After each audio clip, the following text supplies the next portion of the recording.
Yo, what's up kalian para wibu-wibu, balik lagi sama gue Fadlan. Nah, kali ini gue bakal ngebahas sebuah anime yang udah lama banget. Masalahnya mungkin bagi kalian yang gak terlalu percaya sama salah satu anime ini gara-gara ada satu nama di depannya, mungkin kalian bakal agak gak terlalu percaya. Kenapa? Karena hari ini gue bakal ngebahas sebuah seri dari Netflix original. Yes, lo nggak salah denger, ini produksi Netflix, walaupun seinget gue studio yang bikin A1 kalau gue nggak salah. Namanya Be The Beginning. Ini anime bagus banget kalau misalkan lu pada yang demen action thriller, agak sedikit horror, terus gore-nya ada, actionnya bagus, misterinya dapet, lu bakal demen banget sama Be The Beginning. Be The Beginning apa sih?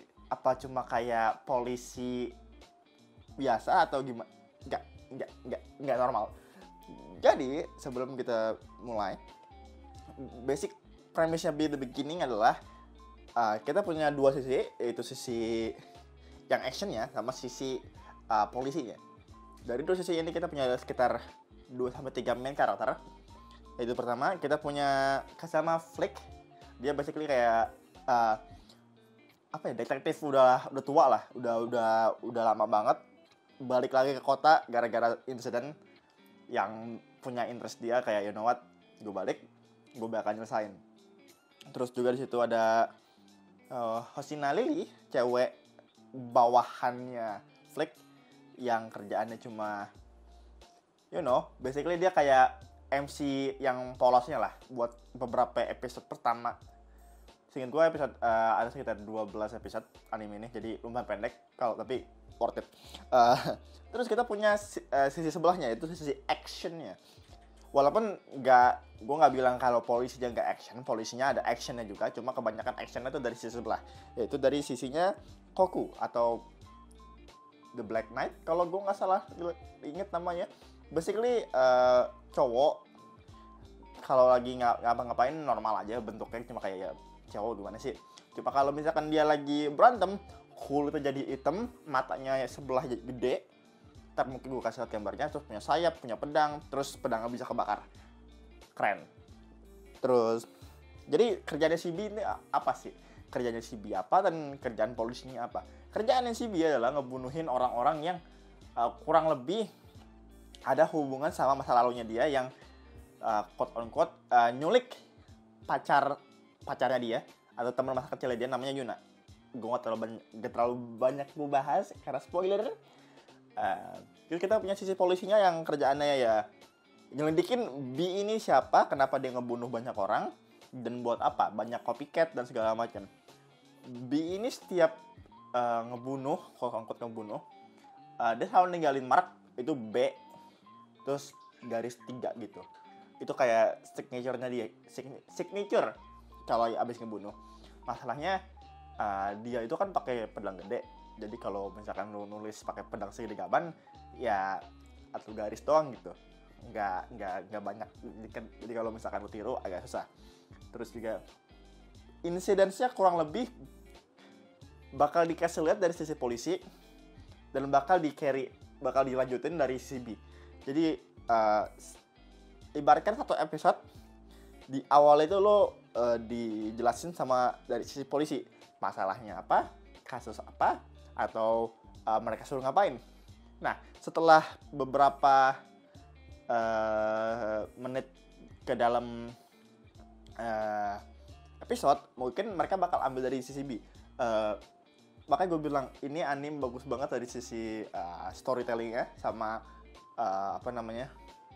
misterinya, karena lu nggak dikasih tahu apapun. Kayak episode 1 nih plot makan, nggak bakal gue jelasin, good luck, dijelasinnya pas di belakang.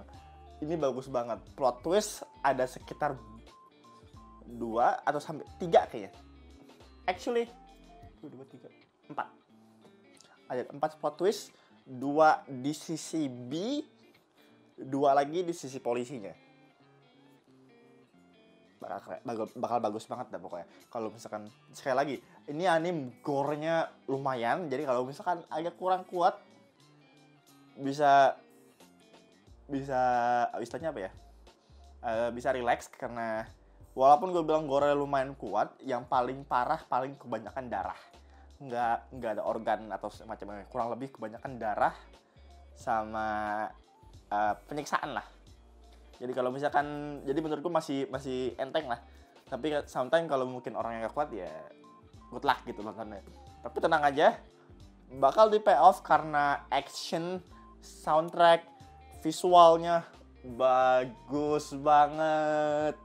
Ini anime pertama yang gue tonton dari yang tulisan Netflix original, kata gue ini bagus, storynya bagus, grafik bagus, karakter desainnya bagus, terus musiknya bagus banget, sound effect, terus pacingnya. Kebanyakan story kalau misalkan terutama anime ya, 12 episode itu kependekan. Jadi kadang-kadang kalau misalkan udah sampai sekitar episode 8, 4 episode belakang tuh kayak di rushing parah. Tapi untungnya enggak di sini. 12 episode ini cukup buat ngerangkum semua cerita yang mereka pengen kasih ke satu season.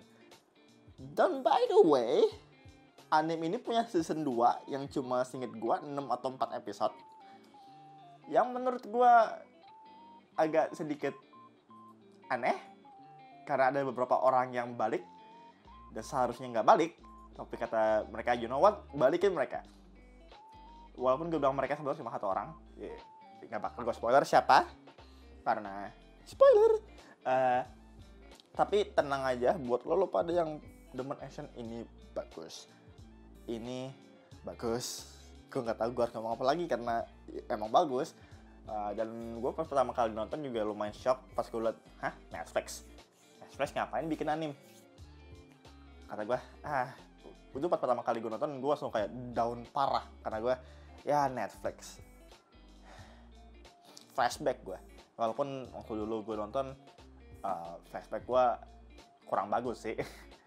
Karena Netflix nggak punya pengalaman sih gue sebelum bikin ini.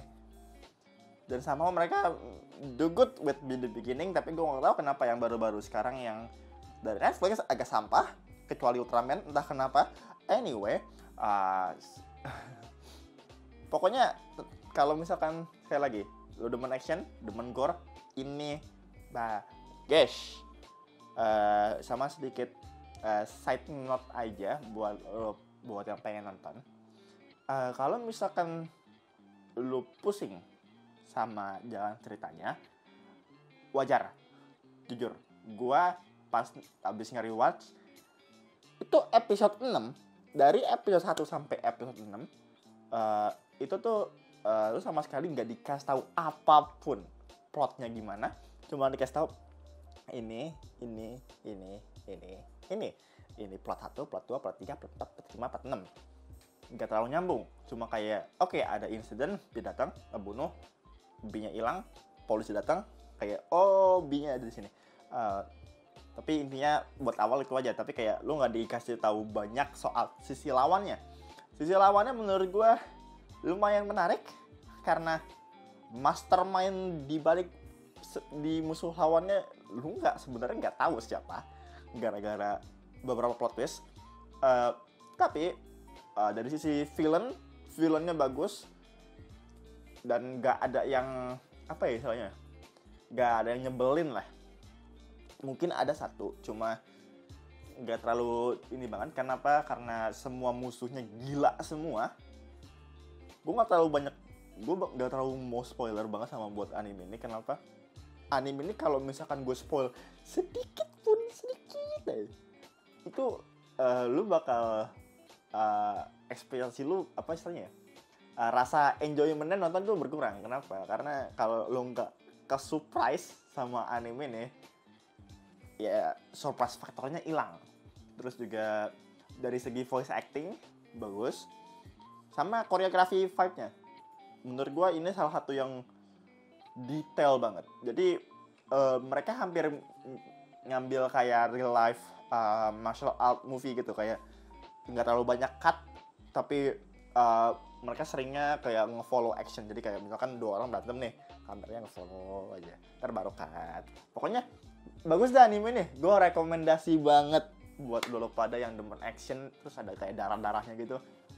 Ini wajib.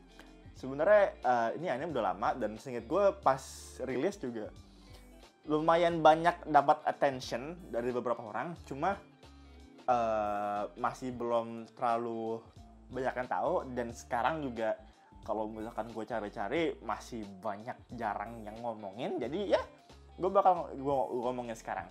Nah, itu aja menurut gue yang bisa gue omongin buat soal Be The Beginning. Kenapa? Karena sekali lagi kalau misalkan gue ngomong lagi spoiler, kayaknya gue harus bikin spoiler kantor deh. Seperbanyak gue bikin ngomong spoiler di episode ini. Anyway, itu ya dari gue. Jangan lupa like, comment, dan subscribe ke channel Zaweb. Dan kemungkinan gue bakal bikin video lagi buat beberapa itu lagi. Gue bakal bikin video pokoknya intinya. But anyway, itu aja dari gue. Bye-bye.